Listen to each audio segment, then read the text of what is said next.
তো আজকে এমন একটা গ্রাম দেখাবো যে গ্রামের বাসাগুলো সব মাথার উপরে।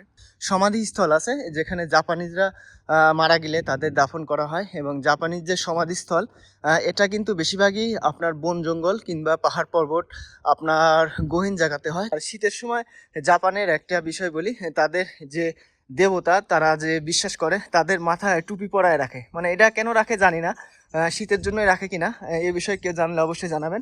আমি কিন্তু মাটির পথে চলে আসছি, দেখেন এই সাইড দিয়ে কিন্তু মাটি। জাপানে সচরাচর মাটি দেখা যায় না, কারণ বেশিরভাগ জায়গাতেই জাপানে পাকা করা। উপরে উঠতে উঠতে এখন কিন্তু আমি প্রায় শেষ প্রান্তে চলে আসছি। এখান থেকে কিন্তু নারিতা এয়ারপোর্ট দেখা যায়, আপনারা দেখতে পাচ্ছেন। আকাশে একটা প্লেন দেখা যাচ্ছে এবং চারদিকে কিন্তু অনেক বাড়ি।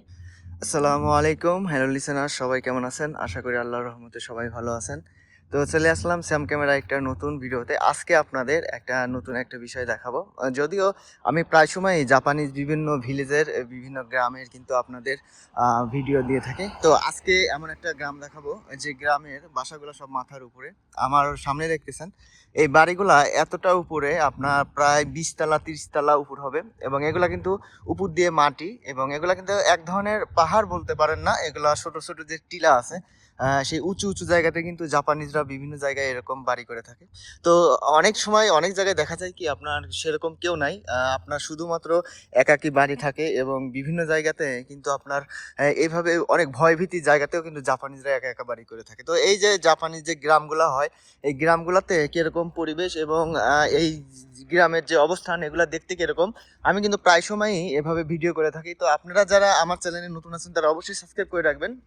জাপানের এই সৌন্দর্য দেখতে হলে অবশ্যই কিন্তু আমার চ্যানেলটা সাবস্ক্রাইব করে রাখবেন, কারণ এরকম ভিডিও কিন্তু খুব কম জায়গায় পাওয়া যায়। তো বেশি কথা না বাড়িয়ে আজকে আমরা এই গ্রামটা একটু ঘুরে দেখি। এটা নারিতা।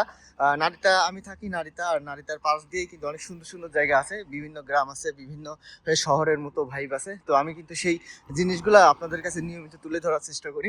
জাপানিজ যে রাস্তাঘাট, যে পরিবেশটা, এই পরিবেশ সম্পর্কে কিন্তু আপনি জাপান না আসার পরেও কিন্তু আমার ভিডিওর মাধ্যমে আপনারা এগুলা বুঝতে পারবেন। তো আমি রাস্তা দিয়ে হাঁটতেছি, এবং রাস্তাটা কত সুন্দর ক্লিন পরিষ্কার, এবং সাইড দিয়ে কত সুন্দর গাছগাছালি।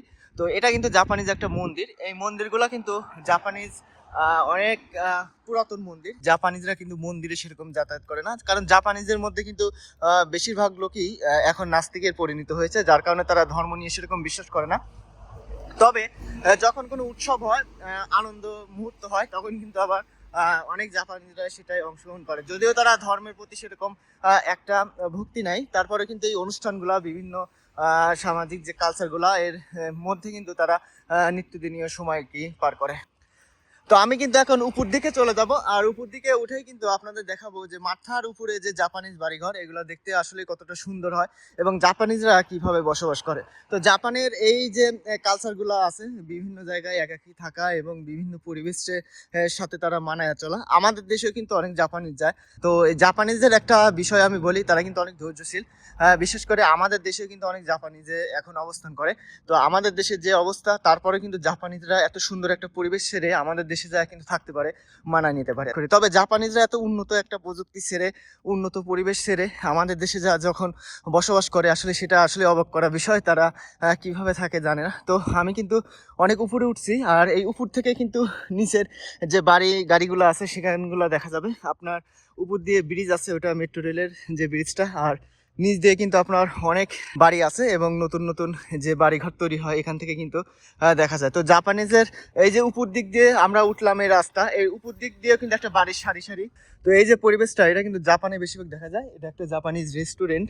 আপনারা জানেন না কি, হয়তো বা জাপানের বিভিন্ন জায়গায় কিন্তু রেস্টুরেন্ট থাকে যেগুলার কোনো রকম আপনার থাকে না। অনেক জায়গায় কি বলে যে আপনার ব্যানার ট্যানারও থাকে না, তারপরেও কিন্তু জাপানিজরা খুঁজে খুঁজে বের করে, কারণ জাপানিজরা বললাম না অনেক প্রযুক্তি যার কারণে ব্যবহার করে, এবং বিভিন্ন জায়গায় তারা কিন্তু সার্চ দিয়ে গুগলের মাধ্যমে কিন্তু বিভিন্ন জায়গায় পরিদর্শন করে। আর জাপানে কিন্তু সেরকম শাটারওয়ালা দোকান নেই, বেশিরভাগ জায়গায় কিন্তু সুপার মার্কেট, আর একটা সুপার মার্কেটের ভিতরে কিন্তু সব রকম জিনিসপাতি পাওয়া যায়, যার কারণে কিন্তু শাটারওয়ালার দোকান খুব কম। যেখানে আপনার পরিবেশ বিশেষ করে পর্যটকরা যেখানে ভ্রমণ করে সেই আশপাশে হচ্ছে শুধুমাত্র শাটারওয়ালা দোকান থাকে, তাছাড়া বেশিরভাগই কিন্তু সুপার মার্কেট। তো আমি হাঁপায় গেছি, অনেক উপরে উঠলাম, আর এই জায়গাগুলো দিয়ে আমার প্রায় দিনই যাইতে যাইতে হয়। আমি কোম্পানিতে যখন যাই তখন এদিক দিয়ে কিন্তু সাইকেল নিয়ে যাই।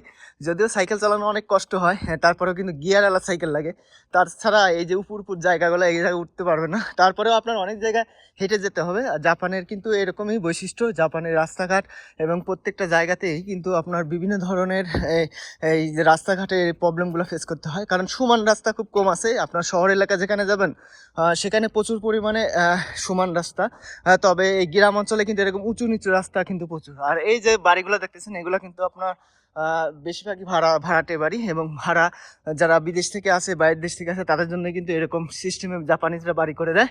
এখানে একটা কমলা গাছ, কমলা ধরে আছে। তো জাপানে অনেক জায়গাতেই দেখা যায়, এবং এই কমলাগুলো তারা সেভাবে কিন্তু খায় না, বেশিরভাগ জায়গায় কিন্তু পড়ে পড়ে নষ্ট হয়ে যায়। আবার অনেক রকম জায়গাতে কিন্তু সুপার মার্কেটে কিন্তু এই কমলাগুলো অনেক দামে বিক্রি হয়। তো আমি সামনের দিকে যাচ্ছি। সামনের দিকে জাপানিজদের একটা সমাধিস্থল আছে, যেখানে জাপানিজরা মারা গেলে তাদের দাফন করা হয়। এবং জাপানিজ যে সমাধিস্থল, এটা কিন্তু বেশিরভাগই আপনার বন জঙ্গল কিংবা পাহাড় পর্বত, আপনার গহীন জায়গাতে হয়। তবে বেশিরভাগ শহর এলাকায় এই সমস্যাটা অনেক জায়গায় ফেস করতে হয়, যেখানে শহরের সাইডে সেরকম জায়গা নাই, যার কারণে কিন্তু আপনার অনেক ভালো ভালো প্রজেক্টই কিন্তু করতে হয়। তো এখানে কিন্তু সেরকম একটা জায়গা। তো চারদিকে দেখতেছেন বড় বড় পাথর দিয়ে খোদাই করা অনেক কিছু, এখানে নাম দেওয়া আছে, আপনার অনেক কিছু দেওয়া আছে, পরিচিতি দেওয়া আছে। এবং এখানে বোঝা যায় না আসলে কবর কোনটা কার কিরকম কি, এটা জাপানিজরা বোঝে। যেহেতু আমরা এর সাথে কালচারের সাথে আমরা সেরকম মিশুক না, আমরা এই বিষয়ে কিন্তু সেরকম জানি না।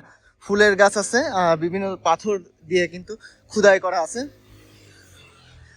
এমনকি আপনারা এরা এর সাইড দিয়ে অনেক তরবারি রাখে, কাঠের তরবারি, তাদের যে ধর্মীয় সংস্কৃতি সেই হিসাবে কিন্তু তারা রাখে। তো এই যে জাপানিজ কবরস্থান, এখানে আমি দেখি নাই তাদের দাফন কিভাবে কি করে। অনেকদিন হইলে তো আসলাম, কিন্তু এগুলা চোখে পড়ে নাই এখনো। তারপরেও অনেক সময় কাজে থাকি, যার কারণে কিন্তু এগুলা দেখা যায় না। আর শীতের সময় জাপানের একটা বিষয় বলি, তাদের যে দেবতা তারা যে বিশ্বাস করে, তাদের মাথায় টুপি পরায় রাখে। মানে এটা কেন রাখে জানি না, শীতের জন্যই রাখে কিনা এই বিষয়ে কেউ জানলে অবশ্যই জানাবেন। নিচ দিয়ে আগরবাতি আছে, এমনকি পানি, তারা পানি নিয়মিত দেয়, নিয়মিত না, মাঝে মাঝে হয়তো বা পানি দেয়, তাদের ভোগ সামগ্রীর একটা অংশ। তো অনেক বড় কিন্তু একটা কবরস্থান আপনাদের দেখালাম। আর এর পাশ দিয়ে কিন্তু রোডটা চলে গেছে, এবং রোডের সাইড দিয়ে কিন্তু কত সুন্দরভাবে বিচিত্রময় জিনিসপাতি আপনারা কিন্তু উপভোগ করলেন। তো এই যে রোডগুলো আছে, এই রোডের সাইড দিয়ে কিন্তু আপনার সাকুরা গাছ, আর এই সাকুরা গাছে কোনো কিন্তু পাতা নাই। সামনে যে ফেব্রুয়ারি মাস আছে, ফেব্রুয়ারি মাসে কিন্তু এখানে ফুল ফুটবে। এখন শুধুমাত্র কলি চলে আসতেছে, যার কারণে কিন্তু পাতাও সেরকম দেখা যায় না। তো এইদিকে চলে গেছে নারিতা স্টেশনের রোড। এখান থেকে আপনার 5 মিনিট হেঁটে গেলেই স্টেশনের রোডটা পাবেন। আর এই সাইড দিয়ে চলে গেছে নারিতাসান, যে বড় মন্দির, যেখানে প্রচুর পরিমাণের লোক।